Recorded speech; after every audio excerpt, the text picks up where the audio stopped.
j'ai pas beaucoup dormi Ouais. les 5 années après mon divorce, quoi. Parce qu'entre les filles, j'allaitais encore ma petite. Les filles étaient petites, elles avaient 3 ans et 1 an. La boîte montait. Et puis, c'est le début de la boîte, donc tu travailles Tu t'es dur, fait quoi. aider un peu? C'est un problème que je crois que j'ai encore, mais j'en suis consciente. C'est Demander que, de l'aide? ouais, Tu sais pas faire? j'ai beaucoup de mal. Je prends ça en tant que signe de faiblesse.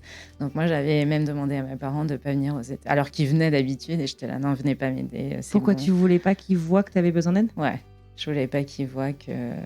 C'est dur? Ouais, le divorce, en fait, c'était dur pour moi. Je m'inquiétais pas pour ma vie future. Je suis une personne, je me dis toujours, je sais que everything's gonna be fine, tout va bien se passer. Et si ça arrive, c'est pour une raison. Et je vais avoir une meilleure vie. Bon, après, c'est dur.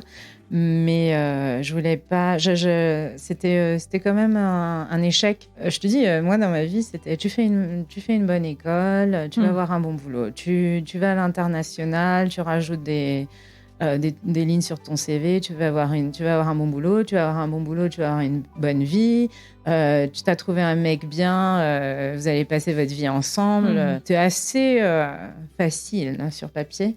Et là, je me suis rendu compte que non, faut être fluide dans la vie. Tout va pas se passer comme tu veux. J'avais quand même pris comme un échec et je voulais pas qu'il le voie.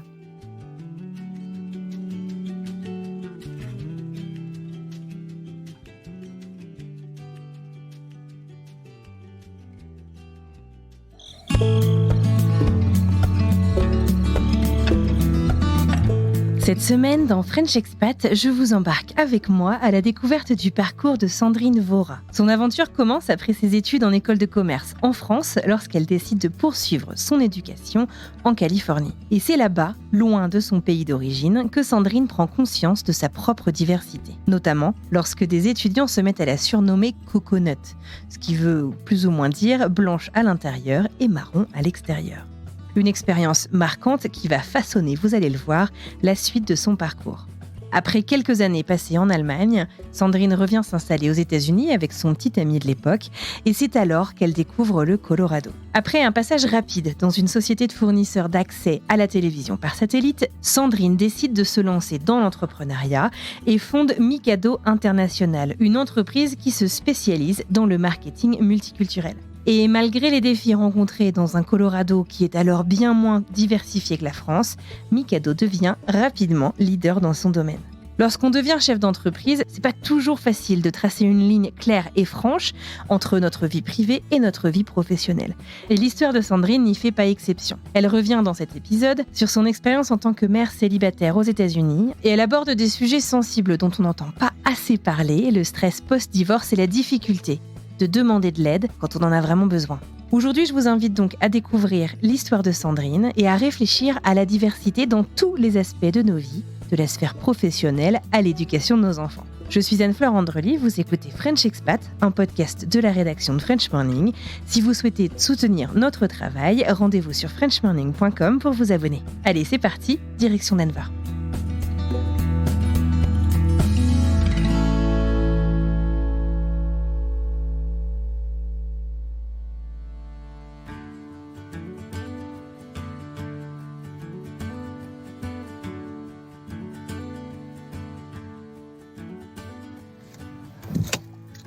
On est dimanche matin, je suis dans le nord de Denver.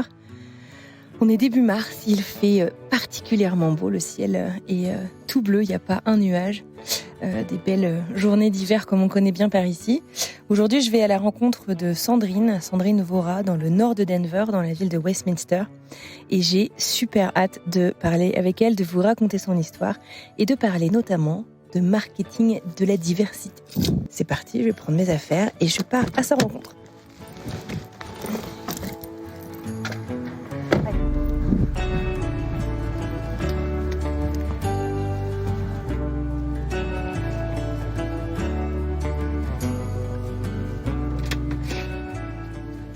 Good morning. Ça va? Oui. C'est beau, hein? C'est très beau. Oui. Tu n'échappes pas à la La photo, je peux faire? Si. D'accord. Tu veux voir quelque chose? Non. Ouais. C'est pas une vidéo, hein? Non.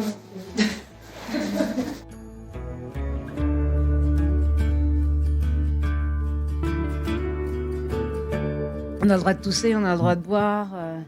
C'est la vraie vie. Donc, il n'y a pas de problème. So I just hold it here and I try not to move it. Ok. Ça va, t'es confortable? Je sais pas pourquoi c'est stressant. C'est vrai? Ah bah non, mais c'est une conversation, donc ça a l'air cool. Ok. Moi, j'ai envie de te dire bonjour, Sandrine. Bonjour Anne-Fleur. Merci beaucoup de m'accueillir chez toi ce matin, un dimanche matin en plein changement d'heure. Ouais. Si c'est pas de l'amitié, ça, je sais pas ce que c'est. Je me réveille quand même assez tôt, mais c'est vrai qu'aujourd'hui, il fallait se réveiller une heure plus tôt. Oui, t'es super matinale, non? Ouais. Qu'est-ce que tu fais le matin?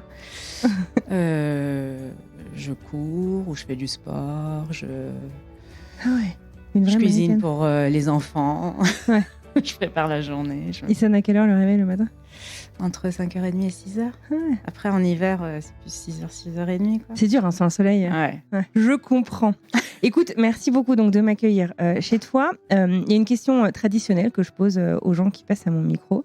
Si tu devais te présenter, disons que je sais pas, on se retrouve on va dire dans une brasserie puisque dans la ville de la bière, remplie de Français vivant à l'étranger, et qu'on faisait un petit tour de table. Qu'est-ce que tu dirais si tu devais te présenter, tu vois, en quelques phrases? Alors, si je donnais les faits, Oui, tant qu'à faire. les faits, c'est je m'appelle Sandrine, Ouais. j'ai 44 ans, je suis française, née de parents indiens, et ça fait un peu plus de 20 ans que j'habite au Colorado. J'ai 2 enfants et j'ai ma propre boîte marketing. Bah, c'est très bien. Après, voilà, ce sont les faits. Mais alors toi, du coup, si ça fait plus de 20 ans que tu es aux États-Unis, tu sais, quand on fait du networking, on ajoute un petit fun fact qui aide à commencer les conversations avec des inconnus. Tu rajouterais quoi comme un petit truc original sur toi? Enfin, tout est original. Ouais, c'est ce que j'allais dire, tout est original. Un truc marrant, en tant que Française, je bois pas de café, et en tant qu'Indienne, je bois pas de thé. Ah ouais, mais tu bois quoi? Du vin, du lait, D'accord. de l'eau. Je bois beaucoup d'eau. Alors, du coup, tu disais, tu es française. Tu es aussi américaine maintenant? Ouais, j'ai Ok. la double nationalité. D'accord. Et donc, ça fait plus de 20 ans que tu es ici. Tu viens de quel coin en France alors? De la région parisienne. Et ça a été quoi, du coup, ton enfance? Tu as grandi seule avec tes parents? J'ai un petit frère, Ouais. donc nous 4, ouais. Ok. Et c'était une belle enfance. C'était Trop bien. super, ouais. Et du coup, ils sont tous les deux originaires d'Inde, tes parents? Ouais. Ok. Donc, une enfance multiculturelle déjà? Ouais, carrément. Et puis mes parents adorent voyager. Ouais. Et puis à la maison, oui, mes parents nous parlaient en hindi, nous on répondait en français. Quand La même bataille qu'on a maintenant entre l'anglais et le français avec les enfants. Ouais, c'est clair. C'est exactement pareil avec mes filles. Je leur parle en français, elles répondent en anglais, quoi. Ouais. Et puis oui, quand on allait en Inde, la plupart des gens, enfin de mes cousins, etc., parlaient anglais plus que hindi, donc fallait se mettre un peu à l'anglais. Ouais. Et ouais, mes parents ont toujours eu des amis de toutes les cultures. En fait, on voyait de tout passer à la maison. Donc ouais, c'est vrai. Oui, je pense que c'était une enfance assez multiculturelle, c'est vrai. Trop bien. Et tu disais tourner vers les voyages. Tes parents aimaient beaucoup voyager? Ouais, ils aimaient bien. On faisait des road trips. Alors, on avait les 2 mois d'été parce que ma mère était femme au foyer et mon père entrepreneur, donc il avait pas mal de flexibilité avec ses jours off. Et donc, on allait toujours en Inde chaque été, ce qui était assez cool. Mais on faisait quand même un autre voyage. On n'allait pas juste voir la famille, en fait. Donc, des fois, on faisait un road trip vers l'Espagne et ensuite, on allait en Inde. Ouais. Ou sinon, en Inde, on a visité pas mal de coins, de parties d'Inde que, d'ailleurs, des Indiens en Inde Ne connaissent pas. Ouais, donc, j'ai fait pas mal de coins. C'est immense, l'Inde. Ouais. Vous êtes originaire de quel coin en Inde? Du nord, du Pendjab, du nord D'accord. de l'Inde, c'est au nord de Delhi. Trop bien, c'est un pays qui a l'air assez fascinant. Ouais, t'es déjà allé? Non, mais non, c'est pour ça que ça a l'air. J'aimerais bien. C'est super intéressant. Donc, voilà, tu grandis, vous voyagez, toi et ton petit frère. Tu commences tes études en région parisienne, c'est ça? Ouais, j'ai fait mon bachelor's dans une école de commerce en France. Ouais. Et donc 4 ans. Et la 3e année, il fallait aller à l'étranger. Parce que j'ai fait du management international. Ouais. T'as pas l'air sûr de toi. Je ne savais pas comment le dire en français. So, international management. Ok. Et la 3e année, il fallait partir à l'étranger. Mhm. Et donc, je suis venue aux États-Unis pendant ma troisième année. Comment tu as choisi les US? En fait, moi, je voulais partir et j'étais meilleure en anglais qu'en allemand. Et je voulais partir un peu plus loin que juste l'Angleterre parce que j'allais en Angleterre C'était l'occasion, chaque quoi. Noël, etc. Et puis, moi, j'habitais vraiment, j'étais une des seules qui habitait à côté de l'école. Et, et donc, du coup, j'habitais pas dans les résidences universitaires. Donc, voilà, je voulais vraiment partir. Avoir l'expérience étudiante, ouais. Et j'avais choisi San Jose State parce que c'était une des seules universités où on pouvait aller pour 1 an pour 2 semestres au lieu d'un semestre. D'accord. Donc, du coup, j'ai atterri en Californie. D'accord. San Jose, c'est la Silicon Valley. Ouais, Enfin, c'est, la Bay Area, ouais. D'accord. T'étais déjà allée aux US avant ça ou... Non, c'était ma première fois. Tu te souviens de ce que t'as ressenti, enfin, je sais pas, qu'est-ce qui t'a surpris? Beaucoup de choses. J'étais pas... j'avais pas le rêve américain. C'était pas sur ma bucket list d'aller aux États-Unis, forcément. Ouais. Mais oui, c'était très intéressant déjà habiter avec des Américaines. Et en fait, c'est aux États-Unis aussi que j'ai découvert plus mon côté indien et la culture indienne parce qu'en France, à part mes parents, on n'avait pas T'avais pas une d'amis. communauté qui venait de là non plus? Non, pas à l'époque, pas dans les années 80 en fait. Et là, tu arrives aux États-Unis et puis, alors surtout San José, je me souviens, on était 10 étudiants français, il me semble, 10 ou 15. Et donc nous, on était tous entre français, etc. Et puis, on me faisait toujours des commentaires. Il y avait plein de groupes indiens qui me regardaient, qui me pointaient du doigt. Et puis, on commençait à m'appeler Coconut. Coconut? Ouais, c'est brown on the outside and white inside, c'est ça? Donc moi, je comprenais même pas. C'est pas toujours un compliment venant... Non, c'était pas un compliment. Ouais. En fait, c'est comme s'ils savaient que tu étais indienne avant que toi, tu le saches. Ouais, c'était un peu ça, en fait, parce que moi, je m'étais jamais posé la question. Oui, je sais que je suis indienne, mais en France, on me l'a jamais fait ressentir plus que ça. Enfin, je vivais ma vie tranquille. Et là, c'était vraiment, t'es indienne, pourquoi t'es pas dans l'association indienne de l'université, etc., etc. Donc oui, c'était un peu bizarre. Ouais. Mais c'était la première fois où, maintenant je m'en rends compte que j'ai quand même eu une enfance assez dans une bubble. Ouais, dans une bulle. Ouais. Je suis allée, mon collège était dans une école privée, après j'ai fait l'ESSEC. Il y a eu beaucoup de diversité culturelle, mais pas autant de diversité sociale. Ouais. Et quand je suis arrivée à San José, tu vois, mes roommates étaient African-American, elles étaient en scholarships. Sous bourse? Ouais, elles étaient sous bourse et elles jouaient. Et puis en plus, sportives, donc elles devaient rester dans l'équipe de football américain. Ouais. Et donc, oui, t'apprends beaucoup sur les États-Unis et juste la culture américaine de never give up. Ouais. Comment on dit en français? De ne pas abandonner, de rester déterminé. Ils sont résilients, ils sont super résilients. Ouais. Et donc, ça, c'était super. Et puis, j'étais venue en 99-2000 et c'était en plein boom technologique dans la Bay Area. Silicon Valley, j'imagine. Et donc là, on allait à des job fairs et il y avait des camionnettes qui attendaient les étudiants de tech et puis qui les emmenaient à Cisco, etc. Et tu disais, mais tout le monde parlait de bourse, de stock options. Et puis toi, un monde parallèle un peu par rapport à ce que tu connaissais ou même ce qu'on connaît aujourd'hui. Ouais.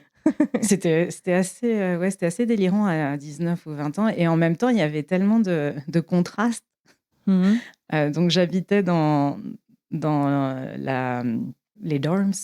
Les résidences étudiantes? Ouais, mais sportives. Donc, avec une Française, ma collègue française, on avait dit qu'on était sportifs parce qu'on ne voulait pas rester avec tous les autres Français. Pourquoi? Parce que justement, vous vouliez pouvoir parler anglais Voilà, okay. On voulait vraiment être immersed. Ouais. Et donc, on s'était retrouvés un peu plus loin que le campus, mais on était à côté de tous les stades, en fait, et tous les matchs de foot, etc. C'était juste dehors de chez nous. Et à chaque fois qu'il y avait un match de foot, ils avaient besoin des lumières pour éclairer le match la nuit. Et nous, on perdait l'électricité. Et moi, j'étais là, mais on est en Californie, on est aux États-Unis, on est en 2000. Ouais. D'accord, bon, quand je rentrais en Inde pendant l'été, oui, tu perds l'électricité 1 heure tous les jours. Bon, d'accord, c'est l'Inde. Là, Mm. on est dans la Bay Area, Ouais. quoi. Donc, ouais, il y avait Sans être à la pointe de la tech. Ouais, bah, pareil avec les téléphones portables. Quand j'habitais en France ou en Allemagne, tu as des super. Le téléphone le moins cher, il est tout petit. Mhm. Enfin, Mhm. les plans sont assez cool. Tu as le texto gratuit. Et là, aux États-Unis, mais j'avais un self-defense. Enfin, c'était un bolide, quoi. Je pouvais me protéger avec, je pouvais attaquer quelqu'un. Il était énorme, je me souviens. Ça rentrait pas dans la poche. Non, non, carrément pas. C'était une radio. Ouais, donc il y a eu pas mal de contrastes aux États-Unis quand même. Mais je pensais pas rester.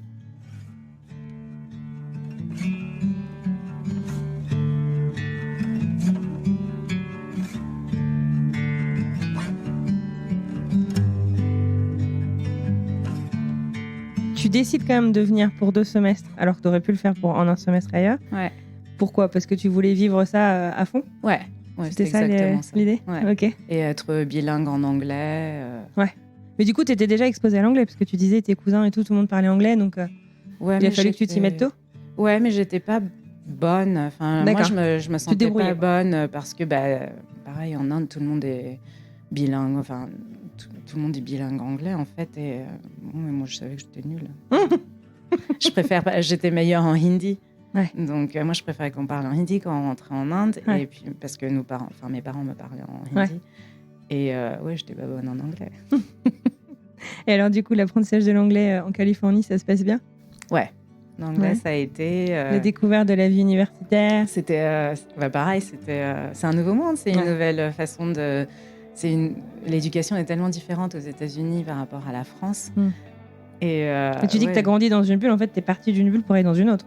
Parce que les campus américains, c'est un peu ça quand même. Un peu, ouais. Ouais, c'est vrai. On n'est pas très tourné sur la ville, on est quand même. Ouais, c'est une ville en elle-même. Ouais. Et puis, tu te dis, c'est la Californie. Notre campus, c'était comme tu vois à la télé, dans les séries. T'as les palmiers, tout le monde est sur l'herbe, en train de rien faire. Et puis, tu passes de... Je pense que moi, en école de commerce, j'avais à peu près 33 heures de cours par semaine. Mhm. Et là, on avait 15 heures de cours. Ouais. Et en fait, il faut... Au début, ça peut être très surprenant. Ouais. Et puis, tu te dis, c'est bon, c'est facile. Ouais. Mais en fait, non. Il faut que tu achètes les livres, il faut que tu étudies à la maison. Ouais. Et ensuite, tu vas en cours pour poser des questions. Ouais, Alors qu'en France, le cours, c'est quand tu es avec le T'as prof. le TD pour ça, Voilà. pour les questions. Ouais. Et donc là, le premier semestre, je crois qu'on s'est tous plantés, quoi. C'est vrai. Ah oui, parce qu'on foutait rien. Ouais. La belle vie californienne. Ouais, c'était génial. Et puis, oui, t'es français, tu dis, oui, ils sont tous cons. Tu vois, on comprenait même pas. Nous, on étudiait donc International Marketing. Marketing international. Ouais. Et les étudiants américains qui étaient dans nos cours, Mhm. ils prenaient des cours de géologie, de biologie, de danse. Ils n'avaient même pas un cours de langue étrangère. Et nous, on était là. Ah, moi, Pour faire de j'ai... l'international. Voilà. Ouais. Donc, on se disait, en tant que bon français... Petit complexe de supériorité à la française. J'avoue. Ouais. J'étais là. Mais t'es pas la seule à avoir ressenti ça. Oh my God. Et puis après, la réalité t'a rattrapé, c'est ça ? Oui, puis tu comprends que déjà les notes. Ouais. Et puis tu vois que les profs ils te voient en tant qu'adulte en fait ici. Ils donnent beaucoup plus d'indépendance. T'es pas materné. Non, on était notre premier contrôle. Je sais pas comment on dit ça en anglais d'ailleurs. Et on était donc je sais plus quoi. C'était un examen et le prof pendant l'examen sort et va se prendre un café. Et nous, En tant que Français, tu te dis ok, cool, on peut gratter. mais tous les Français, même si on avait... Même t'es si t'es à obligé l'aise de sur le parler, truc. quoi. T'es là, mais où est-ce qu'il est parti? Putain, c'est super dur. Putain, c'est quoi ce truc? Il va revenir. T'as vu, il porte des tongs. Enfin, et ensuite, il revient, on continue. Et à la fin, je me souviens du contrôle, quand on a fini de rendre les papiers, le prof nous appelle et il fait, ça arrive chaque année. Il faut que je vous le dise. Tout le monde a cafeté sur vous, tous les Américains. M'ont dit que vous parliez pendant que j'étais partie. Ça se fait pas. C'est la même chose chaque année avec tous les Français. Donc, il faut que vous sachiez que les Américains, ils suivent les règles. Ouais, c'est vrai. Et que je sois là ou que je sois pas là, c'est pas C'est pas une Les opportunité. gens, ils sont allés capter. Ouais. C'est fou quand même ça. Ouais, je trouve ça trop marrant. Mais en fait, tu vois, ici, même ici, quand tu conduis maintenant, tu sais, enfin, je sais pas si on est au Colorado, mais je me souviens en Californie, ça m'avait marqué. Tu as des panneaux sur les routes qui disent si vous voyez quelqu'un qui conduit trop vite ou mal, appelez la Ouais. police. Ah oui, oui. Alors Ouais. qu'en France, Ouais. c'est plus. Bravo. Oui, enfin, Ou tu collage. t'aides, tu sais, tu mets les appels de Oui. phare et tout. Pour si tu veux. prévenir des Ouais, radars. Ouais, ralentissez, quoi. Donc, oui, c'est une autre culture, mais Ouais. ouais, il faut s'y habituer. Bon, on respecte la règle ici. Hein. Moi, ça me fait toujours penser, tu vois, par exemple, tu fais la queue à la douane quand tu arrives à Paris. En venant des États-Unis, tu as la file des Américains qui sont hyper disciplinés, qui attendent leur tour. Et tu as les Français, en fait, qui tracent, qui passent sous les machins, clair. qui essayent de gratter de partout. Et tu fais, je suis revenue à la maison. Ça y est. C'est trop vrai, puis je me reconnais trop.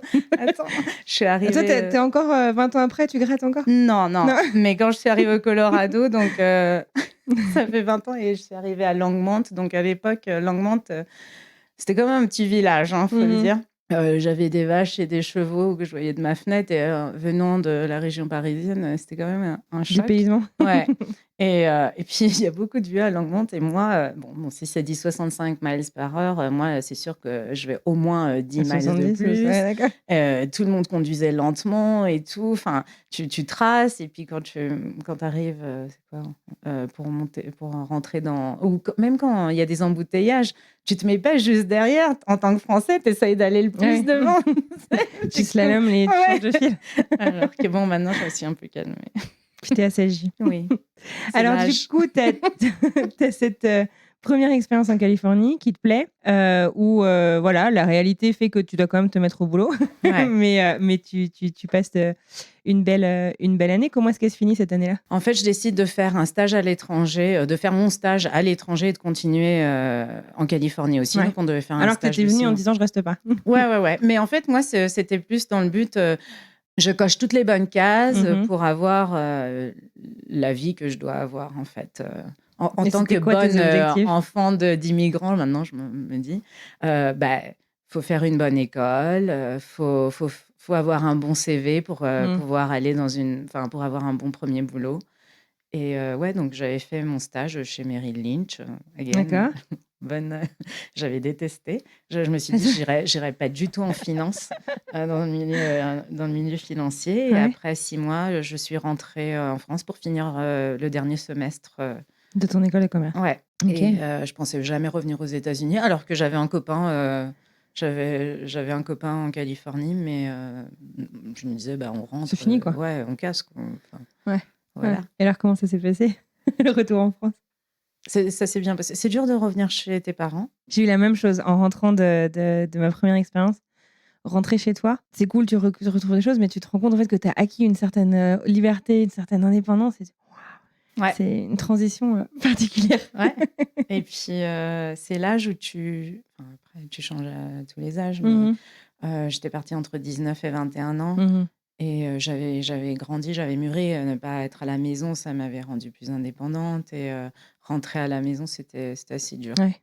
C'était quoi qui était dur? Par rapport aux libertés, justement? Ouais, tu veux dire, voilà. Puis tu avais encore ton petit frère qui était scolarisé? Vous avez combien d'écart? On a presque 5 ans de différence. Donc il était au lycée? Il me semble qu'il était encore à la maison, ouais. Mais il est parti assez tôt, lui aussi. D'accord. Il est parti dès qu'il est rentré en prépa, il était parti. D'accord. Donc, ouais. Ok. Comment se passe du coup ta vie étudiante de retour à Paris et puis ton entrée dans la vie active? Alors comment ça se passe? Alors, donc, je rentre. On est en quelle année? Ah oui, début 2002 du coup? 2001. 2001? Début 2001. Et je veux bosser pour une grosse boîte. En fait, comme j'ai fait l'ESSEC, et alors tous les job fairs qui se passaient à l'ESSEC, c'est toutes les grosses boîtes, Mhm. tu sais, de luxe ou les multinationales. Donc moi, c'était, oui, je vais faire un job 9 to 5. C'était quoi tes rêves à ce moment-là? Ah, mais C'était- moi, j'étais là, je vais être directeur marketing D'une dans grosse une grosse boîte, boîte d'accord. de produits de consommation. Et puis, oui, j'avais reçu une lettre, une offer letter, une lettre Une offre d'embauche, d'emploi? une Ouais. offre d'emploi chez Essilor au Texas. Et en fait, la motivation, c'était, en fait, mon copain, ça se passait bien, pourquoi pas, essayer, De se de voir si reposer. ça ouais, si ça continue, enfin, si ça peut marcher. Mhm. Et je devais commencer le 1er octobre et 9/11, happens. Juste Enfin, quelques semaines avant ouais ça. et donc ici Laure me dit, «On est désolé, on ne sait pas ce qui va se passer, on annule l'offre. Mais on va vous aider à retrouver un autre emploi dans, Sympa. le réseau ici Laure». Ouais D'accord. et ils m'ont demandé où je voulais aller. Ils m'avaient envoyé la liste et il y avait des offres à l'international et donc j'ai postulé pour un poste en Allemagne Mhm. et donc que j'ai eu et donc je suis partie en Allemagne. Où ça? À Freiburg, Ok. c'est dans le sud de l'Allemagne, où il y a la forêt noire, Mhm. pas loin de Strasbourg, Colmar. D'accord. Ouais. Trop bien. Et ça t'a Ouais. plu? Ouais, c'était pas dans les plans d'aller, habiter en Du Allemagne coup, ou de le copain, parler il en dit quoi? En bah, alors là, Californie. on avait cassé, Ouais, là, c'était ouais, le c'était destin genre ouais, s'acharne. ouais, ouais et puis à l'époque, tu sais, il y avait pas, enfin, c'était les appels à l'international, faut payer, il y avait pas, FaceTime, Skype, chat ouais, vite fait. voilà, Ouais. et cetera. Donc non, non, ça C'était pas c'était gérable. non et donc je suis partie, en Allemagne, j'étais super contente, d'avoir ce boulot. Puis je me suis dit: «Bah, je vais y rester, quelques années, puis on va voir». Ça faisait 11 ans que je faisais de l'allemand, mais bon, l'allemand, ça m'avait Ouais. pas trop inspiré. Et ça s'est très bien passé. Entre-temps, donc le copain en question, on se dit: «Bon, on essaie de se remettre ensemble et cetera», mais la distance. Donc après 3 ans à Essilor, je quitte et on décide de se marier pour que je puisse venir aux États-Unis. Et vous arrivez à vous voir pendant ce temps-là? Ouais, on s'est vus, il venait en Allemagne, je suis venue, en Floride, en Californie. D'accord, ok. Ouais, fallait économiser, quoi. Ouais, c'est ça. Ouais, c'est ça. D'accord. Donc 3 ans. Donc du coup, là, l'allemand, cette fois-ci, c'est bon, tu gères au bout de 3 ans? Ou tu Ouais, bossais ouais, en ouais. anglais? Ben, en Ouais. fait, non, je bossais en allemand et ça, c'était pas le problème parce que, bah, en école de commerce, c'est bon, tu peux faire, toute ta correspondance en allemand, tu peux négocier, tous les tarifs en allemand, là, il y a pas de problème. Mais la vie de tous les jours, je me souviens le 1er jour, je savais pas dire stylo, quoi. Et je me dis: «Oh, enfin, je sais pas dire stylo en allemand, ça va être chaud pendant 3 ans». Ouais. Et c'était plus, ouais, la La conversation vie de de tous les tous jours? les jours, ouais. Ouais. Mais après, je me suis fait des amis, allemands très, très vite, et puis, bah, ici, Laure, c'est français, donc il y avait pas mal de Français et ça, c'était cool. Donc ils t'aident un peu avec les repères, de la boîte et de la ville et cetera. Et puis bon, bah, c'est ta première expérience, en entreprise, donc c'est bien d'avoir quand Ouais. même, des Français. Et puis pareil, il y avait le choc culturel, donc oui, ça aide, ça a Avec aidé. l'Allemagne? Ouais. Ouais, ça avait quand même aidé d'être dans une boîte française. Ouais. Pour, pareil, faciliter la transition un peu en douceur. Ouais, ouais, D'accord. ouais. Trop bien! Ouais. Donc du coup, qui c'est qui demande, qui c'est qui dit: «OK, si on veut continuer ensemble, il faut qu'on se marie»? C'est plus lui. Ouais. Ouais, il fait: «Ouais, ça serait cool, qu'on essaye, qu'on se remette ensemble, mais oui, enfin, comment on va faire?» Donc on se décide de se marier. J'étais jeune, très jeune. Mmh. Mais bon, enfin moi, j'étais là, ça fait 3-4 ans qu'on est ensemble, Ouais. ensemble avec, Ouais, on-off, mais on et off et long distance, mais oui, ça me paraissait très bien comme plan. et tes parents, ils ont dit quoi? Alors donc mon copain était indien OK. et donc ça les a vraiment choqués. Ah bon? Ouais, alors que moi, j'étais là: «Vous devriez être super content, Bah, il est indien». Enfin, je demande le peuple, quoi.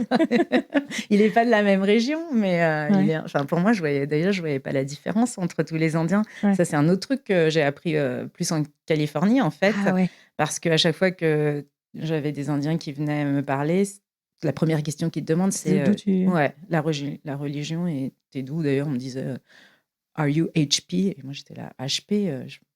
J'étais là: «Non, je travaille pas pour HP, je suis étudiante». Enfin et en fait, c'était, hindou punjabi. Alors j'étais là: «Waouh!» D'accord. Enfin, il y avait vachement de D'accord. catégorisation et donc lui, est du sud Mmh. et donc oui, mes parents, je me souviens, ils me disaient, «Bah, tu pas grand-chose en commun avec une personne déjà née en Inde et puis ils parlent pas la même langue, ils vénèrent pas les mêmes dieux et cetera, enfin, tu plus de choses en commun avec quelqu'un de français ou enfin, Mmh. moins western». Ça me dérangeait pas, ça me choquait Ouais. pas et donc on s'est mariés en 2013. 2003 et je suis arrivée au Colorado parce que début 2003, il avait été muté de Californie au Colorado. D'accord. Et pour revenir sur tes parents, je me demande toujours, tu sais, une famille du coup avec des parents immigrants qui ont choisi du coup, dans ce cas-là, la France, tu vois, comme c'est là qu'on va aller poser nos racines, qu'on va fonder notre famille. Ça leur a fait quoi que toi tu partes? Parce que du coup, tu pars, tu te maries, même si on ne sait pas de quoi demain est fait. A priori, tu pars avec l'idée de t'installer aux États-Unis. Vous en avez parlé? Ça a été un sujet ou pas du tout?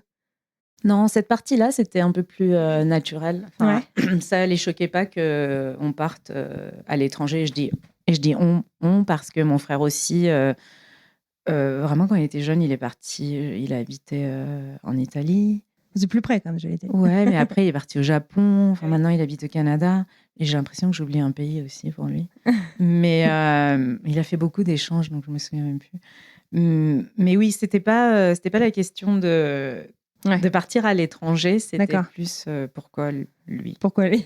Enfin, pourquoi pas lui en tant que personne, Oui, mais lui, oui. le profil sur le papier, en fait. Il l'avait rencontré à ce moment-là ou... Ouais, il l'avait rencontré.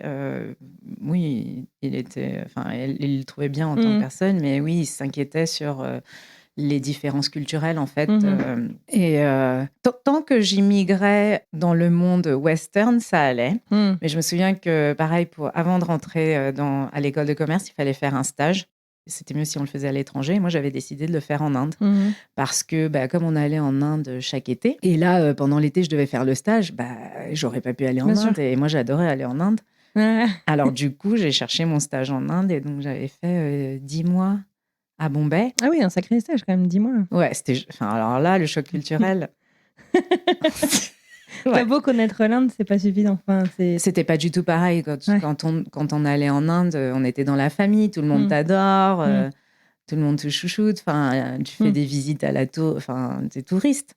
Et là, prendre les transports en commun, parce que mes parents, donc, ils étaient là. Pourquoi tu vas faire un stage en Inde? Les gens viennent d'Inde en France ou, enfin, tu vois, dans le monde à l'Ouest pour faire leur stage. Et toi, tu régresses, quoi. Et mon père, il m'avait dit, ça va pas être comme quand on va en vacances. Il y aura pas de voiture, il y aura pas de chauffeur. Tu te démerdes. Et donc, ça avait été intéressant. Je prenais le bus. Ouais. C'est énorme en plus comme ville, Bombay. Non? Ah ouais, c'est énorme. J'habitais loin du bureau. J'avais commencé mon stage 1er juin ou 1er juillet. Enfin, c'était l'époque de la mousson. Et moi, t'arrivais trempée au boulot. Je me souviens, le premier jour, en tant que bonne stagiaire, j'avais un petit pantalon en lin blanc, je l'avais repassé et tout. Transparent. Ouais, peut-être. J'avais 18 ans, sûrement. C'était trempé, quoi. Et je me souviens attendre le bus dehors de l'appart, du complexe d'appartements. Et le premier bus passe, il m'éclabousse. Là, il y avait de la bouée partout. Enfin, c'était dégueulasse. Ouais. Et le pire, c'est que j'ai pas pu monter dans le bus parce que les numéros n'étaient pas écrits, les chiffres n'étaient pas écrits avec des numéros anglais. Et donc, je rentre. En fait, j'habitais chez mes cousins. Alors, je leur dis d'écrire les chiffres. Et c'était même pas en hindi, c'était en marathi, donc le dialecte de la langue. De la région. Ouais. Okay. Je repars, je match mes numéros. Je fais ça y est, c'est mon bus. Et puis, le bus, il s'arrête pas. En fait, il ralentit. Et puis, tu vois toutes les aunties avec leur sari. Elles montent leur sari. Hop, elles courent, elles montent sur le bus. Et puis, toi, t'es là. Ah, d'accord. Donc, en fait, j'arrivais pas à attraper mon bus. J'y arrivais pas. Je me souviens, j'étais arrivée super en retard, donc toute la première semaine. Vous en avez laissé passer combien de temps? Combien comme ça? À la fin, je crois que j'avais pris un taxi. Ah ouais? Oh la vache. Ouais, je me souviens que j'avais pris le bus 1 ou 2 fois, mais pas autant de fois. Ouais. Et puis ensuite, au bureau, ils m'ont dit on a une voiture de l'entreprise qui passe, et puis si tu te mets à cet endroit-là, ils t'attrapent, quoi. Donc c'était bien aussi. C'était une autre expérience.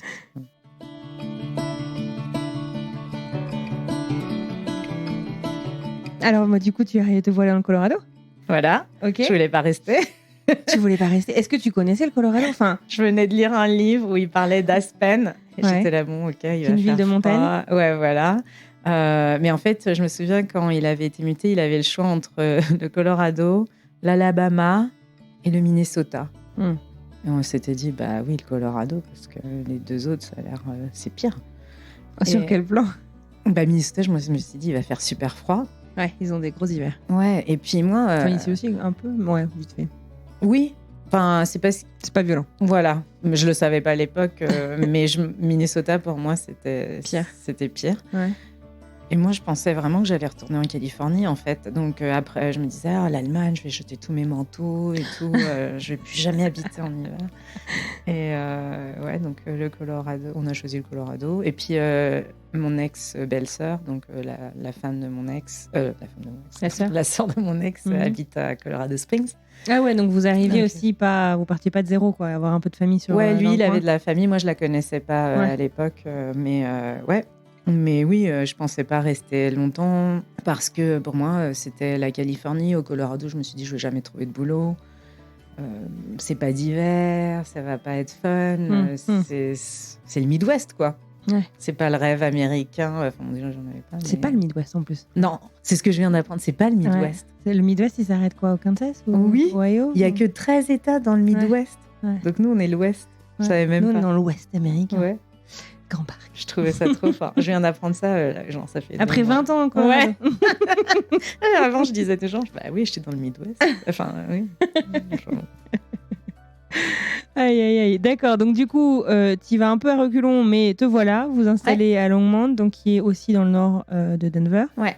Et comment se passent les premiers temps? Et est-ce que toi, avec au niveau immigration, parce que c'était il y a 20 ans, je sais aussi que les choses évoluent et changent.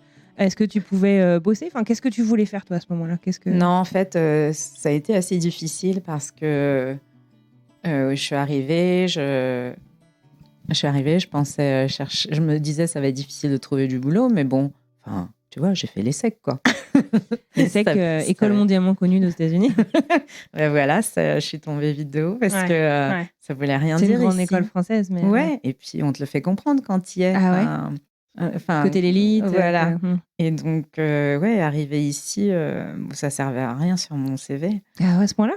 Ah oui, c'est clair. Ils s'en fichaient complètement, même si j'écrivais Top Business School in France, rien à foutre. Déjà, aux États-Unis, je trouve que l'école a moins d'importance quand même qu'en France. Qu'est-ce que tu as fait à côté? Ouais, ici, on regarde plus le potentiel. Bon, après, oui, ça t'aide à trouver ton premier boulot, mais sinon, oui, ça, c'est un autre truc que j'ai appris en tant que chef d'entreprise. Mais oui, ça m'a pas aidé. C'était difficile de trouver du travail et surtout en marketing parce qu'il faut que les entreprises américaines te sponsorent. Parce que j'étais en H4. Ah d'accord. Ah oui, parce que lui, il était sur visa aussi. Ouais, il était en H1B. Et donc, H4 ne pouvait pas travailler, donc il fallait qu'une entreprise me sponsorise. Ah, donc super galère. C'était dur. Et dans un climat post-11 septembre aussi, j'imagine que c'était... il y avait vachement de racisme et tout, c'était pas facile. C'était pas facile. Et au Colorado, honnêtement, à l'époque, il n'y avait pas beaucoup d'entreprises. Il y avait quelques boîtes tech qui commençaient vers Boulder et Longmont, mais en marketing. Et puis, vas-y pour prouver pourquoi tu as besoin d'une personne française et pas... pour prouver que tu prends pas le job de quelqu'un d'un Américain, voilà. Donc du coup, je voulais toujours faire mon MBA et je me suis dit bon, je voulais avoir un peu plus d'expérience en entreprise avant de le faire, mais peut-être que c'est le bon moment finalement. Voilà, donc j'ai fait mon MBA ici à CU Denver, Colorado University. Merci. Ok. Et ensuite, j'ai trouvé donc mon premier travail. D'accord, donc ça t'a bien aidé. Ouais. T'as mis combien de temps? C'est quoi? C'est 2 ans le MBA? Ou 1 an? Ouais, je l'ai fait un an et demi. Ouais. C'est une commute university, CU Denver. Donc en Community. Commute, en fait, c'est pour les professionnels. Donc les cours sont seulement le soir. Ah, comme la formation continue, quoi. Ouais, donc c'est pas le MBA où tu es en cours toute la journée, etc. Donc ça a pris, je trouve un peu plus de temps que... Sinon, je l'aurais peut-être fini plus tôt. Et ensuite, j'ai été très vite embauchée chez Dish Network. Et donc là, j'étais responsable marketing des chaînes françaises, africaines, italiennes au départ et ensuite européennes. Donc là, ta multiculturalité était vachement valorisée aussi. Voilà. En fait, moi, j'ai étudié marketing international, donc c'était vraiment travailler comme je l'ai fait quand j'étais en Allemagne, tu travailles à l'étranger pour faire du marketing pour un nouveau marché à l'international, en fait. Ouais. Et ici, à Dish, c'était... vendre les chaînes étrangères aux expats aux États-Unis. Ouais. Et donc, Dish, pour ceux qui connaissent pas, c'est quoi? C'est des bouquets satellites, en fait. c'est ça. Ouais. C'est une des 2 grosses boîtes de satellites, de Aux chaînes États-Unis. satellites aux États-Unis, D'accord.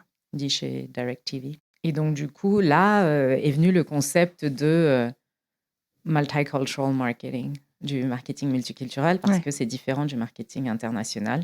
Donc, en fait, Parce que là, du coup, tu restes en local, mais il faut que tu trouves des gens qui aient l'empreinte locale. Mais c'est quoi? Qui se retrouvent en communauté, ouais, Enfin, comme nous, Comme je veux nous. dire, on est tous les deux Comme nous, françaises. voilà. Moi, j'aime bien regarder Pékin Express. J'adore Pékin Express. Toi Et donc, aussi. ouais, j'adore. Mes enfants adorent Pékin Express. On a beaucoup regardé Pékin Express pendant le Covid.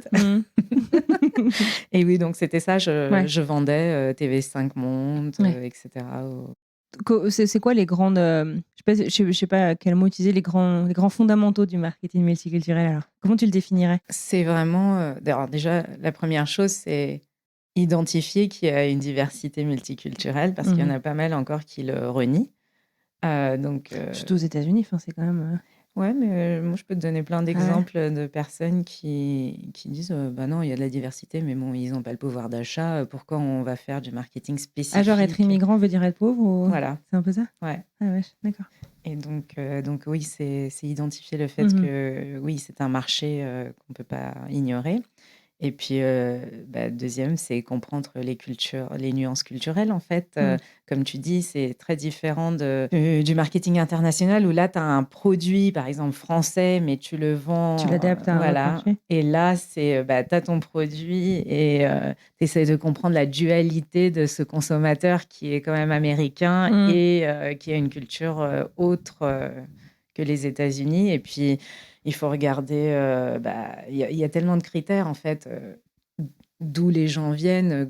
Quand tu es français ou chinois, c'est une adaptation différente, ce sont des cultures différentes.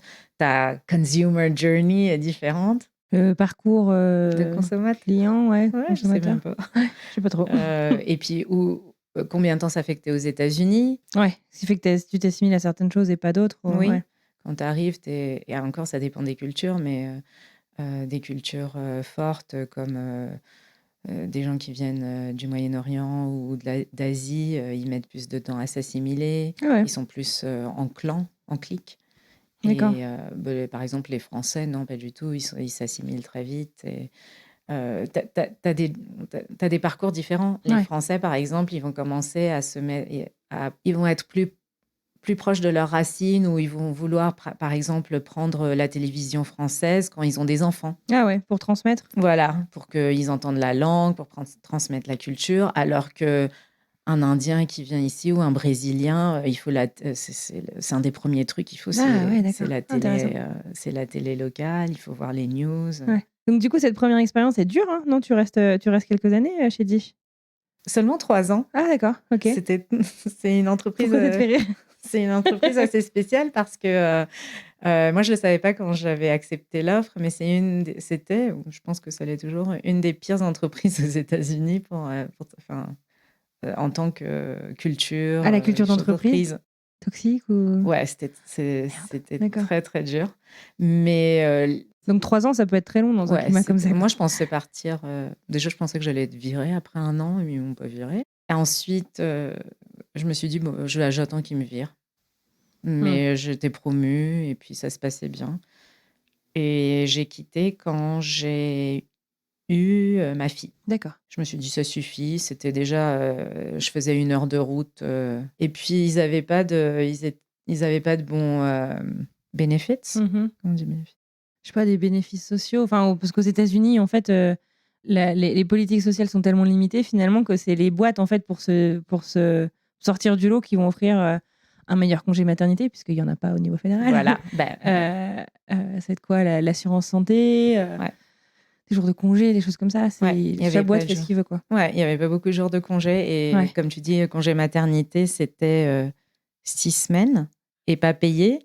Et donc, après 6 semaines, quand je suis retournée au boulot... T'es retournée à 6 semaines? Ouais, en fait, j'y suis retournée pour dire que c'est fini. Voilà, c'était pour dire que je voulais plus revenir. Et ils m'ont dit, reste,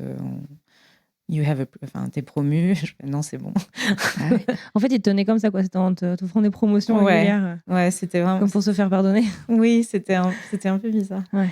Et donc là, je me dis, bon, je pensais jamais être la maman qui va rester à la maison après prendre un break. Puis je me dis, je vais prendre 6 mois et puis après, je rechercherai un travail et puis je vais rester 6 mois avec ma fille. C'était il y a combien de temps? Parce que ton aîné, à quel âge? 14 ans. 14 ans, d'accord. Donc c'était en 2000, j'ai 2010. quitté en 2010, ouais. D'accord. Début 2010. Et très vite, on a commencé à me donner des projets, des personnes avec qui je travaillais à Dish, qui ont vu sur LinkedIn que j'avais quitté et qui me disent, bah, qu'est-ce que tu vas faire maintenant? Je fais, bah, rien. Est-ce que tu vas être consultante pour nos produits, pour le marketing multiculturel? D'accord. J'ai commencé à avoir des projets. Donc en freelance, voilà. comme ça à côté? Pareil, je me suis dit, ouais, je vais faire ça jusqu'à ce que je recherche un vrai boulot. Jusqu'à ce que tu aies envie de faire autre chose, quoi. Voilà. Et en fait, non, je voyais qu'il y avait une opportunité. Je savais qu'il n'y avait pas beaucoup d'agences. Quand je travaillais à Dish, il y avait pas d'agence qui pouvait m'aider, en fait. Il n'y avait pas d'agence multiculturelle qui D'agence pouvait marketing spécialisée Ouais. là-dedans. Il y avait... Comment tu l'expliques qu'il n'y ait pas ça? C'était avec l'époque, avec la période, ou c'était pas encore... On parlait pas autant d'inclusion, de diversité et tout, Je ou... crois que c'est tout ça. Il y avait des agences spécialisées pour les hispaniques et pour les Africains, américains. Ah ouais, African American, ouais. Les Africains d'origine américaine, en fait. Mais il n'y avait pas dans les cultures dans lesquelles moi je me spécialisais, qui étaient européennes, asiates, arabes, etc. Il y avait pas d'agence professionnelle. Il y avait... Tu vois, il y avait genre un couple d'Indiens qui habitent ici depuis les années 80. Ils vont faire, on peut faire de la publicité, si tu veux, dans les cinémas locaux. Mais il n'y avait rien de très formel, de très... Voilà. Ouais. Donc, je me suis dit, c'est l'opportunité. Donc, voilà, j'ai fait mon site. Mais toujours en freelance à ce moment-là, en consultant solo? Ouais. Et très vite, je me suis mise avec la personne qui m'a remplacée à Dish. Donc, Tiffany, elle m'a remplacée à Dish pour le département français. Et puis, on se parlait. Et puis, elle fait, je veux partir de Dish. Et elle me disait qu'elle avait aussi des projets en freelance. Et donc, on s'est dit, bah, on se met ensemble et puis on y va. Ça permet de toucher plus de monde? Ouais. Trop bien, d'accord. Donc, vous avez monté une boîte à ce moment-là? Ouais, c'est Mikado. D'accord, donc c'est Mikado, c'est les fondements de Mikado qui est ta boîte actuellement. Ouais. Pourquoi le nom Mikado? Je regarde parce que tu as le logo, je regarde ta poitrine. Oui, je l'ai. Très corporate, tu as ton sweat Mikado sur toi. Pourquoi Mikado? En fait, on cherchait un nom de jeu. Moi, je voulais un nom de jeu et puis quelque chose d'un peu... Ouais, un jeu. Et... Pourquoi un nom de jeu? Je sais pas, moi, j'aime bien jouer. J'aime bien jouer. J'aime bien les jeux de société. Le lien avec le marketing, je sais pas, il y en a peut-être pas. Si, c'est parce qu'en fait, quand tu fais un jeu de stratégie ou même un jeu comme Mikado, un jeu de Mikado, tu sais, c'est toujours les mêmes éléments, mais tu approches ça chaque partie est différente, en fait. Et c'était un peu le concept de Mikado où... oui, c'est des cultures différentes, mais c'est toujours une personne différente, donc il faut pas tomber dans les préjugés et il faut s'adapter. Et donc on s'est appelé Mikado Marketing à l'époque, et puis notre logo c'était les bâtons Mikado. Et puis ça passait bien parce que Mikado c'est un mot japonais à l'origine. Et c'est facile à prononcer, etc. Enfin, honnêtement, on n'a pas beaucoup réfléchi. On ne s'est pas trop posé la question. On aimait bien Mikado, puis hop, on a fait le logo et puis c'était bon, quoi. D'accord, ok, trop bien. Ouais. Donc à ce moment-là, tu es toujours sur Longmont? Ouais. Ok. Et tu as toujours ta première, qui a quelques mois. Ouais. Et donc en gros, dans ta première année de postpartum, tu montes une autre boîte? je monte Mikado, et en fait, on veut la spécialiser dans le marketing multiculturel. Bon, on a très vite compris on a été rappelé qu'on était au Colorado et c'était dur d'avoir des projets un peu multiculturels. On avait des très petits clients et puis le but, c'était d'avoir des grosses boîtes. Des gros comptes, mais c'était un peu dur. Donc, on faisait pas mal de projets marketing, pas forcément marketing. Pas avec autant d'accent multiculturel que vous auriez aimé, quoi. Voilà, donc au départ, on dit oui à tout. Ouais, comme on le fait tous, faut bien se lancer. Ouais. Et puis ensuite, Tiffany est partie. Elle est partie en France. Et donc, elle est partie de Mikado. Et j'ai fait un bout de chemin toute seule. Et j'étais enceinte de ma deuxième quand un ex-collègue, Vikas, m'a dit bah, je quitte Dish, est-ce que je peux venir à Mikado? Et moi, j'étais là, bah, je crois pas, parce que bon, on n'a pas beaucoup de projets, j'arrive à peine à payer mon propre salaire. Donc, puis il fait non, mais je pense qu'on est une bonne équipe, hop, on y va, on le fait, et puis on va bien voir. Et puis, une fois que j'ai eu ma deuxième, c'était un peu plus facile dans le sens. C'était bon, bah allez, il faut bosser maintenant, c'est bon, tu as eu tes enfants. Ouais, t'en voulais plus? Ouais, c'était 2, donc Ok. enfin au moins 2 biologiques. Et donc là, oui, on a commencé à avoir nos clients. Et je pense que le fait qu'on soit tous les 2, il est d'origine indienne et il s'occupait du département Vikas? indien. Ouais, à Vous étiez très Dish. complémentaires? Voilà. Donc on a pitché et puis là, on a commencé à avoir des clients nationaux, multinationaux. Donc ça commençait à bien monter. Ouais, depuis, ça monte, quoi. Trop bien. Ouais. Et donc, en fait, vous êtes associés. Il n'est pas juste rentré en tant que. Il a été associé genre 6 mois plus tard. Ah ouais, d'accord. Ouais. Trop bien, c'est génial quand la mayonnaise prend bien rapidement. Ah non, mais j'y croyais pas. Puis quand j'ai durablement. commencé, je me suis dit, ouais, c'est une boîte consulting, on va voir. Je vais retourner dans le corporate à un moment si ça marche pas. Enfin, je me suis pas posé trop de questions, en fait, heureusement. Et je crois que ça, c'est quand même un esprit un peu américain. Tu te lances, tu vois, tu fails. Enfin, oui, tu fails. Tu échoues. Tu échoues et puis c'est pas grave. Ouais. Et puis tu reprendras. Enfin, c'est pas très grave, tu retombes sur tes pieds, en fait. Et t'as pas le jugement autant, en fait. Du moment que t'as essayé, les gens s'en tapent un peu, quoi. Ici, oui. Ouais. Mais je me souviens quand je rentrais en France, j'étais rentrée en France quand j'avais commencé Mikado. Et je me souviens, je parlais à des amis, ils font bah, t'as 30 ans, qui est-ce qui va. Enfin, pourquoi tu aurais des clients qui est-ce qui va se dire que t'as une expertise pour consulter avec des grosses boîtes, quoi. Ouais. Et les gens pensent pas à mal, mais t'as l'impression qu'ils cherchent un peu à disséquer toutes tes décisions, mais sans penser à mal, ça a quand même pas toujours un effet très positif, quoi. Ouais, c'est vrai, c'est vrai. Sur le coup, je m'étais dit, mais oui, c'est vrai, j'ai que 30 ans, pourquoi ils donc toi, ça m'écouteraient, t'avait quoi. remis en question. Oui, j'avais pas beaucoup d'expérience en entreprise non plus. C'était pas ah bah oui, t'es experte en marketing de diversité. Non, c'était voilà, je me suis mise parce que j'ai des projets et puis je sais à peu près ce que je fais, mais oui. Ta deuxième, elle est née en quelle année? 2012. 2012, ok. 12 ans. Donc là, bah oui, tout à fait. Mais non, on est au taquet sur les calculs aujourd'hui. C'est clair. Trop bien. Et alors, en parallèle de ça, la vie dans le Colorado, ça finit par te plaire parce qu'initialement, c'était quand même un peu compliqué. Ah oui, alors, donc moi, la première année, je voulais partir en Californie. Le Colorado, c'était mort. Il y avait. T'étais pas très nature à la base ou... Non, pas du tout. J'étais pas très sportive, j'étais pas très nature. J'ai grandi dans la région parisienne. L'Allemagne m'avait un peu... ouverte à ça. Ouais. J'appréciais la nature, etc. On faisait des randonnées, j'allais skier, enfin bon, tout ça. Mais je me suis dit, rester au Colorado.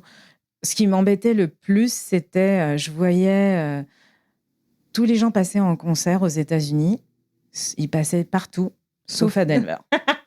Bon, ça a changé, ça. Oui, thank God. Et puis, et aussi, la bouffe internationale. À Longmont, il n'y avait rien. Alors que c'est très propre aux États-Unis. Enfin, en tout cas, je ne sais pas si c'est propre aux États-Unis, mais on ne trouve pas autant en France. On peut manger de n'importe quel... de la nourriture de n'importe quel coin du monde assez facilement aux États-Unis, généralement. Oui. Mais pas à Longmont. Mais pas à Longmont. Pas à Denver. Ouais. Ça, c'était dur. Et après, 1 an et demi, en fait, bah oui, ça fait combien de temps que tu es au Colorado? 3 ans? 4 ans? Non, presque 2 ans. Ah, c'est vrai? Le temps passe vite. Hein, ouais. Je sais pas, enfin, j'irais...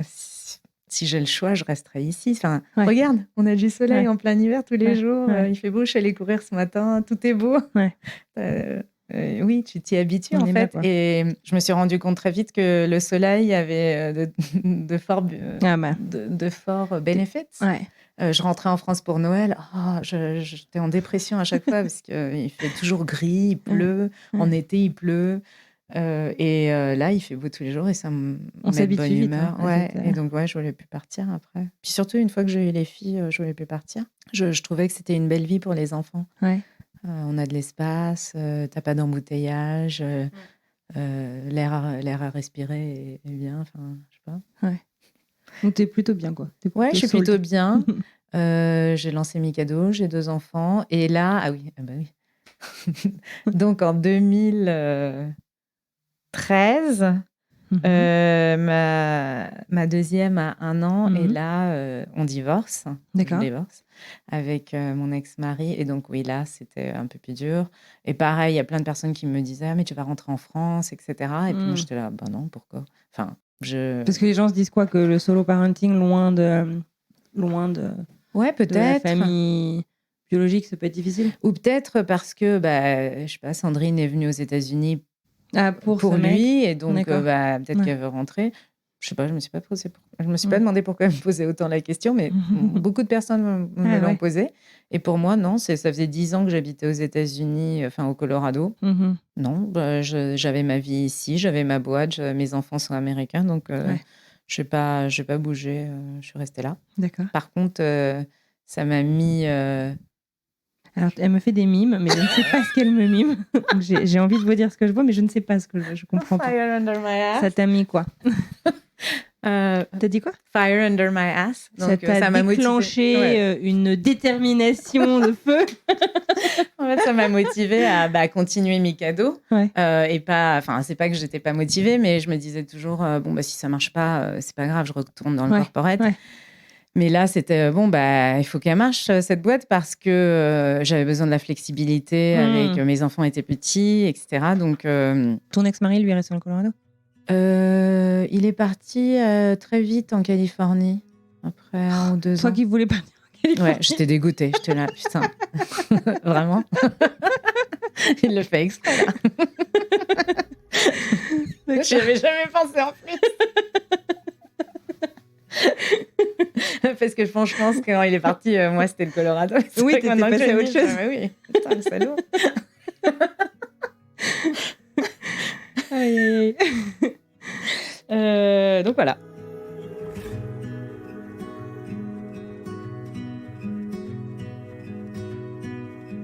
Donc lui, il est parti rapidement. Et donc toi, tu te mets à 3000% sur Mikado. Je ne te remets pas beaucoup. Pour avoir cette flexibilité, pour pouvoir. Parce que tu sais, en tant que. Enfin, pareil, tu ne sais pas ce que tu ne sais pas. Donc, moi, en tant que bonne Française, les filles allaient à l'école à partir de 3 ans. Et ce serait bon. T'aurais du temps. Bah oui. Mais l'école, ça dure combien de temps à 3 ans par jour? Ouais, donc déjà, il faut payer. Il faut payer à 3 ans, sinon c'est gratuit à partir de 5 ans, c'est ça? Et donc, ça avait été un petit choc. Donc, oui, t'apprends, mais moi, ce que je disais avant, c'était, je n'ai pas beaucoup dormi les 5 années après mon divorce, quoi. Parce qu'entre les filles, j'allaitais encore ma petite. Les filles étaient petites, elles avaient 3 ans et 1 an. La boîte montait. Et puis, c'est le début de la boîte, donc tu travailles. Tu t'es fait aider un peu? Donc ça, c'était un problème. C'est un problème que je crois que j'ai encore, mais j'en suis consciente. Demander de l'aide? Ouais. Je sais pas faire? J'ai beaucoup de mal. Je prends ça en tant que signe de faiblesse. Donc moi, j'avais même demandé à mes parents de ne pas venir aux États-Unis. Alors qu'ils venaient d'habitude et j'étais là, non, venez pas m'aider. Pourquoi tu voulais pas qu'ils voient que tu avais besoin d'aide? Ouais. Je voulais pas qu'ils voient que... C'est dur? Ouais, le divorce, en fait, c'était dur pour moi. Je m'inquiétais pas pour ma vie future. Je suis une personne, je me dis toujours... je sais que everything's gonna be fine. Tout va bien se passer. Et si ça arrive, c'est pour une raison. Et je vais avoir une meilleure vie. Bon, après, c'est dur. Mais je voulais pas... C'était quand même un échec. Je te dis, moi, dans ma vie, c'était tu fais une bonne école, tu vas avoir un bon boulot. Tu vas à l'international, tu rajoutes des lignes sur ton CV, tu vas avoir un bon boulot, tu vas avoir une bonne vie. Tu t'as trouvé un mec bien, vous allez passer votre vie ensemble. C'était assez facile sur papier. Et là, je me suis rendu compte que non, faut être fluide dans la vie. Tout va pas se passer comme tu veux. Et donc, j'avais quand même pris comme un échec et je voulais pas qu'il le voie. Et si tu voulais pas le partager à des gens que tu connais, tu as pu en parler autrement à quelqu'un d'autre? Enfin, je sais pas, genre à un psy ou... Ouais, Parce que ça a dû être une période vachement dure, du coup. Si tu gardes une facette de genre tout va bien, mais t'en chies. Il n'y a pas d'autre mot à dire. Tu cartonnes au boulot, tu cartonnes en tant que maman. Mais il y a un moment où, comme on dit, you stretch thin en anglais. Je stretch thin, mais j'ai beaucoup de chance. J'ai beaucoup de chance. J'ai vraiment beaucoup de chance dans ma vie. Ouais. J'ai toujours été entourée de personnes super. J'avais des amis. J'avais une amie qui m'appelait tous les jours. D'accord. Je vidais mon sac. D'accord, ouais. Et la sœur de mon ex m'appelait tous les jours. Wow. C'était... c'est classe, ça. Non, mais je te dis, j'ai beaucoup de chance. Et donc, oui, ça m'a aidée. Et puis, j'avais pas beaucoup le temps de réfléchir. En fait, c'était one day at a time. Ouais. Tu vois, tu te réveilles, tu t'occupes des enfants. Ouais, voilà, tu bosses quand elles dorment. T'as la nounou qui vient, tu bosses. Tu bosses la nuit quand elles dorment, etc., etc. On avait un bureau déjà à l'époque à Boulder. Donc, il fallait que j'aille au boulot. Donc, j'avais des nounous. Donc, t'es dans ta routine, tu réfléchis pas. Et puis, comme on dit en anglais, you put your head down et puis t'y vas, quoi. Je sais pas si ça se traduit. Tu baisses la tête et tu fonces? Ouais, tu fonces, en fait. Ouais. Tu fonces. J'avais pas trop le temps de réfléchir. Ouais. Il y avait trop de choses, de toute manière. Ouais. Je dormais à peine, mais c'est génial. Mais bon, oui, si je devais... Après, je sais pas si je changerais, mais si je devais donner un conseil à Sandrine à l'époque, ouais, ça serait bon. Il n'y a pas de mal à demander un peu d'aide quand même. C'est pas grave, t'as pas besoin de prouver que tu peux tout faire toute seule. C'est joli, ça. C'est beau. Aujourd'hui, tes filles, elles ont, donc, tu disais, 12 et 14 ans, donc préado et adolescentes. Ouais. Et Mikado cartonne. Ouais. C'est une grande... Ça fait 14 ans aussi. Ouais, c'est dingue. Ouais. T'en es où, là, aujourd'hui, de ta vie, de ton quotidien? Il y a une troisième cofondatrice qui vous a rejoint à Mikado. Ouais. Donc, Brooke, elle est arrivée... elle a commencé à m'aider pour faire la créa. Parce que, c'est bien de faire du marketing, mais des fois, on demande d'adapter la créa un peu plus avec des nuances culturelles. Ouais. Et donc là, Brooke, que j'avais aussi rencontrée à Dish. Elle y bossait aussi? Elle n'était pas restée longtemps. Elle était restée 3 mois, je crois. Ah oui. Et donc, je l'avais contactée. Et puis, donc, elle avait commencé à bosser avec moi. Et puis, à l'époque, j'arrivais pas toujours à la payer autant que je voulais, mais elle travaillait comme une dingue. Elle travaillait vraiment beaucoup d'heures. On a des filles du même âge. Et donc, elle venait d'avoir ses filles aussi. Et donc, elle travaillait très, très dur. Et une fois qu'on était un peu plus stable, donc moi, je me suis dit que elle méritait d'être partenaire, quoi, parce qu'elle était là au départ. D'accord. Ouais. Trop bien. Ouais, non, c'est bien. Alors, c'est quoi ton quotidien aujourd'hui? Alors, au niveau boulot? La vie en général. En général, t'en es où? Là, on a déjà brossé 15 ans de ta vie. C'est vrai, il y a des trucs, je me dis, mais j'y avais pas pensé depuis très longtemps. Merci Anne Fleur. Alors aujourd'hui, le matin, je fais ma petite américaine, je te dis, je fais mon sport, je vais à la salle de gym, là, alors que j'ai résisté très longtemps quand je suis arrivée. J'étais là, mais... T'es dans cette maison depuis combien de temps? J'habite dans celle-ci depuis 6 ans. D'accord. Et en fait, juste avant, j'étais à la maison en face là, pendant 2 ans. Et donc, je vais au sport où je veux courir. Et ensuite, j'arrive, je fais le déjeuner, le petit déjeuner pour les filles. Elles partent à l'école. Et du coup, maintenant, je travaille de la maison. Et ensuite, les filles reviennent donc entre 15h et 17h. Ça dépend des activités. Je gère... les hormones du jour des filles. Et voilà, on mange et on dort. C'est assez simple. Et en quoi ça a changé du coup au cours des 15 dernières années? Enfin, je sais pas, en fait, tu vois, c'est genre, t'en es où de ta vie, quoi? Tu vois ce que je veux dire? Oui. Je me dis, mais quelle réponse, Sandrine? Waouh. Non, je pense que, tu sais, à chaque fois que il se passe quelque chose de dur dans ta vie, tu grandis. Et oui, les 15 dernières années, ou même les 20 dernières années où j'étais au Colorado, je pense que c'est vrai pour tout le monde, hein, entre 20 et 40 ans, tu changes. Mais avoir ta propre boîte, gérer ton équipe, gérer des clients. En plus, j'ai une équipe très, très diverse. Donc, tu apprends tous les jours, en fait. Tu te dis, oui, je travaille dans le multiculturel, évidemment, je sais gérer, mais non, c'est pas vrai. Tu apprends des trucs tous les jours. Comment manager une personne chinoise première génération par rapport à une indienne deuxième génération née aux États-Unis, elles n'ont pas du tout les mêmes motivations ou les mêmes plans de vie, etc. Première génération, ça veut dire que c'est Ils elle sont qui nés- est venue aux États-Unis? Ils sont nés ils sont nés à l'étranger. D'accord, ok. Tu vois, donc par exemple, je vais prendre l'exemple de Ginny, elle est chinoise, elle travaille très dur. Elle, sa motivation, c'est les titres, quoi. Il faut avoir le titre de directeur, faut avoir. Ça, c'est ce qui compte pour elle. D'accord. Dès qu'elle est directeur, c'est génial. Elle le met partout et tout. Alors que si je prends Nikki, par exemple, indienne, deuxième génération. Déjà, on a le gap culturel, mais aussi générationnel. Alors, elle, c'est plus. Ils sont tous comme ça, hein, tous ceux qui sont jeunes dans l'équipe. Et en plus, oui, je suis française, donc c'est. Tu nous dis jamais ce qui se passe bien. Tu critiques. Tu pattes jamais on our back. Tu nous félicites jamais ou Tu ne félicites jamais. Et puis moi, je suis là. Tu as été premier 2 fois l'année dernière. On te paye tes études. Tu parles aux clients, enfin, qu'est-ce que tu veux, quoi. Si chaque semaine, on pouvait avoir une réunion où tu dis tout ce qui se passe bien, et puis tout ce qui se passe mal aussi, mais plus ce qui se passe bien, ça serait cool. Non. Pourquoi? C'est un peu de la résistance. Et puis j'ai une amie française qui m'a dit récemment, elle fait, mais pourquoi? C'est à toi de t'adapter. Enfin... C'est toi le hook, quoi. C'est à toi de t'adapter. J'étais là, oui, c'est vrai. Et bon, du coup, oui, c'est des choses que tu apprends. Puis c'est pareil avec les enfants. Maman, tu nous dis jamais I love you. Non.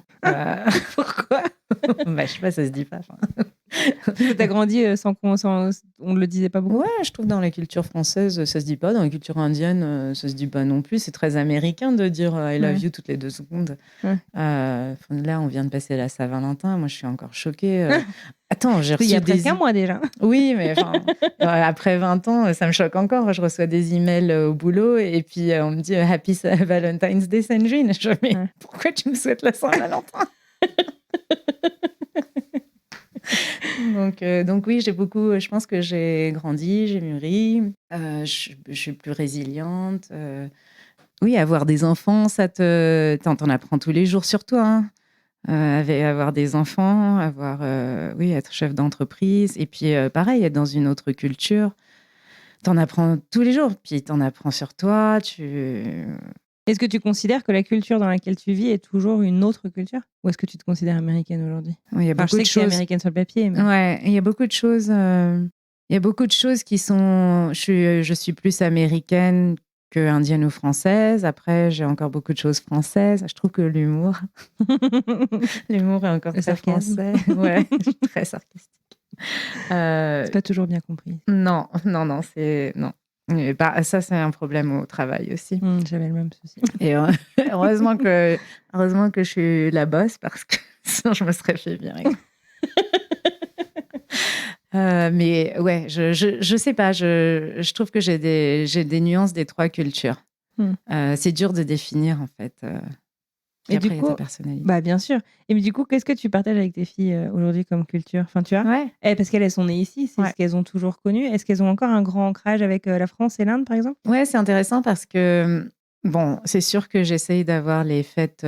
tu vois, on parle français, on mange des crêpes, on fait la chandeleur, on fait la galette des rois, elles sont super contentes. Mais c'est vrai que j'essaye aussi de célébrer les fêtes indiennes, alors que moi, j'ai pas grandi forcément... En les faisant? Non, parce qu'il n'y avait pas la communauté, tu vois, on savait que c'était Diwali, mais bon, on ne pouvait pas aller dans un magasin et acheter tout ce qu'il fallait, donc on a toujours fêté plus Noël. Et maintenant, oui, je te dis, depuis que je suis aux États-Unis, je suis beaucoup plus indienne qu'avant. C'est marrant. Et c'est intéressant, mais ici, ça te rate pas, hein, tu vas... Je marche dans la rue ou je suis à Costco, s'il y a une autre personne indienne, c'est sûr qu'ils vont me sourire, quoi. T'es obligé de sourire. T'es obligé de dire hi. Mais en même temps, tu prends l'exemple de Diwali. Moi, je crois que je connaissais même pas forcément cette fête quand j'étais en France, mais ici, je la connais parce qu'elle est fêtée. Ouais. Et c'est vrai, je comprends du coup ce que tu veux dire aussi, que je suis pas enfant d'immigrés, donc je veux pas dire de bêtises non plus, mais de pas mal d'interviews que j'ai fait dans le podcast. Dans les années 80, tu avais aussi ce qu'on appelle l'assimilation française, où on cherchait à s'intégrer, mais s'intégrer, ça voulait dire ne pas forcément ramener toutes ses origines, toute sa culture, toutes ses traditions, etc. Alors que ici, j'ai l'impression que c'est beaucoup plus célébré. Ouais. Ah, c'est sûr. Bah, regarde, je m'appelle Sandrine. Ouais, c'est vrai. Oui, mes parents étaient très assimilés. Bon, après, comme tu dis, enfin, ils n'ont jamais refoulé la partie indienne de la culture. On était indiens, on mangeait indien à la maison la moitié du temps, la moitié c'était français. Enfin, c'était vraiment, il y avait un bon équilibre. Mais oui, je m'appelle Sandrine parce que, surtout mon père, il voulait pas qu'il y ait de discrimination, fallait s'intégrer à l'école, etc. Et ici, oui, ils célèbrent un peu plus la dualité de leur culture. Mais je pense que c'est aussi une évolution dans le temps. Ouais. Dans les années 80, c'était pas la même chose Ouais, ici sûrement. non plus. Non plus. Et puis, oui, enfin, je le vois au niveau travail, je le sais. C'était pas comme ça. Ouais. Et puis maintenant, quand tu vois 40% de la population américaine a une diversité culturelle et que... C'est énorme, quasiment Bah oui. un Américain sur 2. Ouais. Et donc, à partir de 2040, ça va être 50%. Donc, on dit qu'on va être une minority, majority population. Et donc, oui, on est un melting pot. Un Américain sur 5 parle une autre langue que l'anglais à la maison. Et quand tu regardes les Américains de moins de 18 ans, c'est déjà 50%.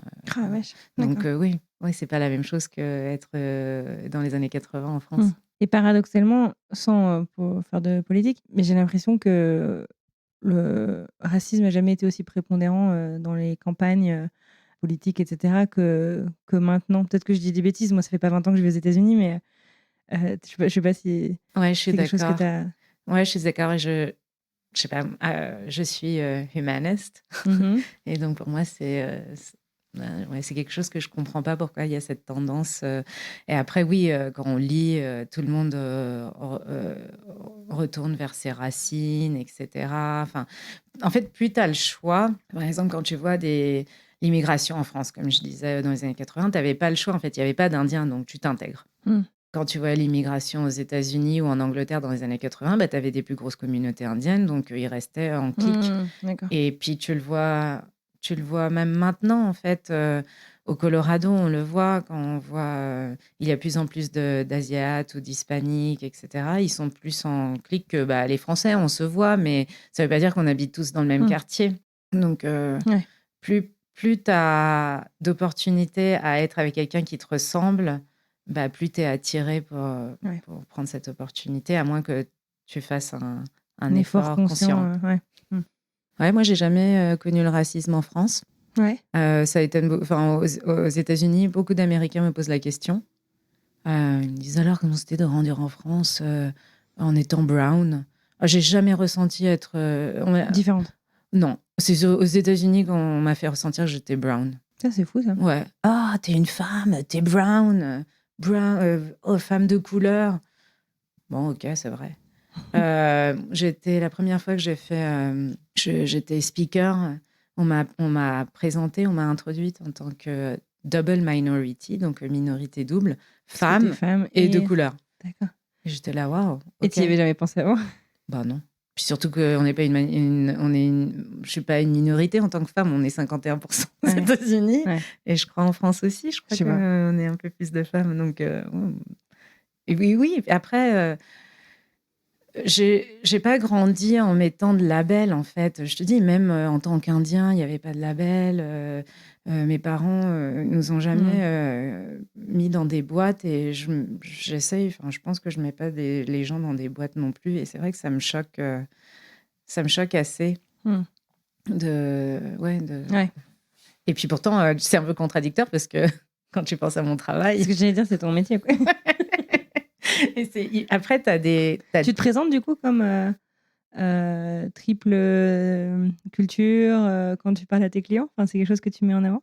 Pas forcément les clients parce que ils le voient. Ils voient que j'ai une tête d'indienne. Je parle encore avec un petit accent français, un accent français, je pense. Ouais, c'est ce qu'on me dit. On me dit are you Canadian? Are you Moroccan? Enfin, mais pourtant, je pense que je parle quand même beaucoup à l'américaine. Tu sais, hi, have a great weekend. T'envoies des mails de Saint-Valentin du coup? Non. Il y a des trucs, non, ça passe pas. Il y a des trucs qui passent pas, mais après, quand tes enfants grandissent, tu comprends encore plus la culture américaine. Par eux. Voilà. C'est dingue, hein, tout ce qu'on peut apprendre avec eux. Ouais. Ouais, là, mon aîné va aller au lycée. On est allé visiter les lycées la semaine dernière. C'est un autre monde. Le lycée ici par rapport en France. Par rapport à quoi? Leurs clubs, les électifs. Pareil, il y a beaucoup plus d'indépendance. Déjà, tu peux choisir tes cours comme à l'université, quoi. Ouais. Et puis, oui, j'étais étonnée. Je fais, ok, nous aussi, on avait 3 filières. Tu choisis, mais c'était quand même vachement encadré. Ouais, c'est très, très cadré. Alors qu'ici, elle peut prendre, je sais plus ce qu'elle m'a dit, elle va faire un cours de bijoux, de création de bijoux. Génial. Donc, oui. C'est marrant. Donc oui, t'en apprends tous les jours. Et puis là, elle fait du volley et juste, tu sais, le truc de soccer mom, volleyball mom. Au départ, tu critiques, puis après, t'es là. Mais c'est génial. J'ai bien fait cette semaine. Donc oui.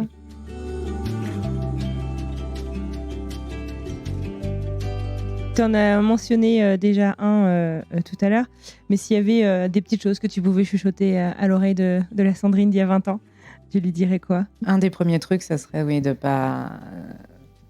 de demander de l'aide, pas être si têtu. C'est pas un signe de faiblesse. Ensuite, en fait, j'ai pas de regrets. Je te dis, j'ai toujours pensé que tout allait, tout va bien aller. Donc, t'as tendance à voir le verre à moitié plein. Ouais, vraiment. Des fois, c'est pas une bonne chose, mais non, une éternelle optimiste. Ouais, mais oui, des fois ça. C'est bien d'être réaliste en fait. Pas bisounours non plus. Voilà. Donc peut-être ça. Et sinon, peut-être suivre mon instinct un peu plus. Je prends du temps à réagir sur mon instinct, j'essaie de rationaliser, etc. Donc je pense que j'aurais pris des décisions plus rapidement dans ma vie si j'avais suivi mon instinct. Donc savoir écouter les signaux. Finalement, notre corps, il sait avant notre tête. Ouais. Moi, c'est un peu l'apprentissage de ma vie où je dois apprendre ça aussi. Ouais. T'as beau le savoir. Ouais. Mais des fois, tu rejettes, quoi. Ouais, c'est ça. Et en fait, je le dis souvent parce que je crois en la diversité. Je dis toujours diversity is a strength.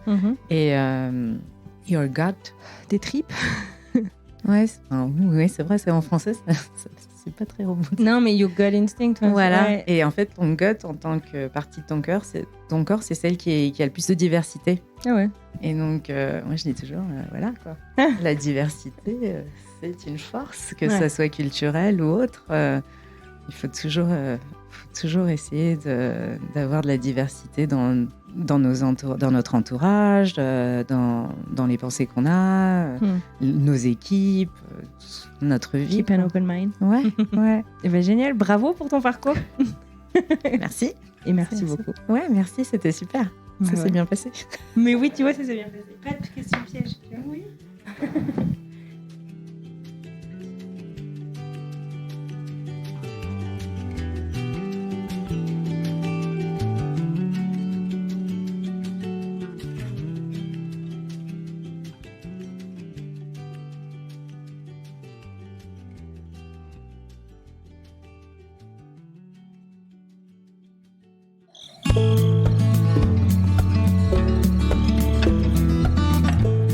Et voilà, c'est terminé pour aujourd'hui. J'adresse un immense merci à Sandrine pour son accueil un dimanche matin, vous l'aurez compris.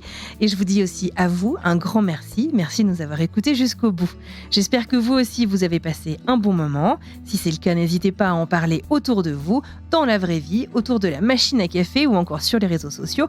Chaque partage compte énormément. La semaine prochaine, je vous embarque du côté de Londres. Je vous laisse découvrir un petit extrait de ce qui nous attend.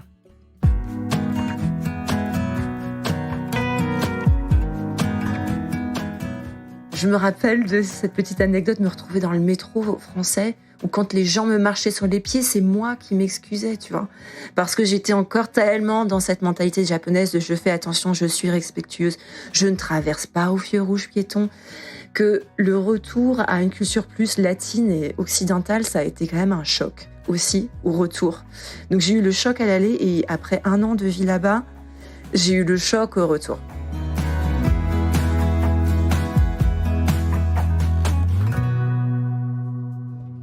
Voilà, c'est tout pour aujourd'hui. Il ne me reste plus qu'à vous souhaiter une merveilleuse fin de journée, une très belle fin de semaine et je vous dis donc à mardi prochain pour une nouvelle histoire. À bientôt.